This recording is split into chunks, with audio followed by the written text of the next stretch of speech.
আরফিন শুভ বর্তমানে সিঙ্গেল এবং ব্যক্তিগত জীবন ও কর্মজীবন উভয় ক্ষেত্রেই কিছু পরিবর্তনের মধ্য দিয়ে যাচ্ছেন। গত বছর তিনি তার স্ত্রী অর্পিতা সমদ্দারের সাথে বিবাহ বিচ্ছেদের ঘোষণা দেন, যা তাদের 9 বছরের দাম্পত্য জীবনের অবসান ঘটায়।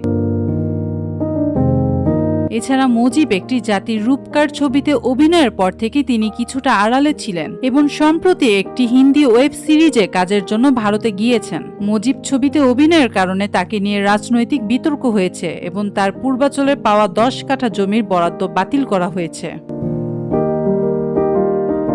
আপনি কি প্রবাসে গিয়ে স্বাবলম্বী হতে চান? পূর্বে বুকিংকৃত বিমানের টিকিট পরিবর্তন করতে চান, অথবা ট্যুরিস্ট ভিসার মাধ্যমে এই সুন্দর পৃথিবী ঘুরে দেখার স্বপ্ন দেখছেন? আপনার স্বপ্নকে বাস্তবায়ন করতে A to Z travels and tours আছে আপনার সাথে। ব্যক্তিগত জীবন এবং চলচ্চিত্র জগৎ থেকে বিরতির কারণে তিনি কিছুটা একাকিত্ব অনুভব করছেন। তার ভক্তরা তাকে সমর্থন করেছেন এবং তার নতুন কাজ ও ব্যক্তিগত জীবনের জন্য শুভকামনা জানাচ্ছেন। আরফিন শুভর সঙ্গে বিয়ে নিয়ে মুখ খুললেন মঞ্জিরা চক্রবর্তী। স্ত্রীর সঙ্গে বিচ্ছেদের পর বর্তমানে সিঙ্গেলে রয়েছেন চিত্রনায়ক আরফিন শুভ, যে কারণে নীলচক্র সিনেমা দেখার পর অনেকেরই মতো বাস্তবে বেশ মানাবে মন্দিরার সঙ্গে অভিনেতাকে। Tamanna Akhtar Rimi, 26 TV news.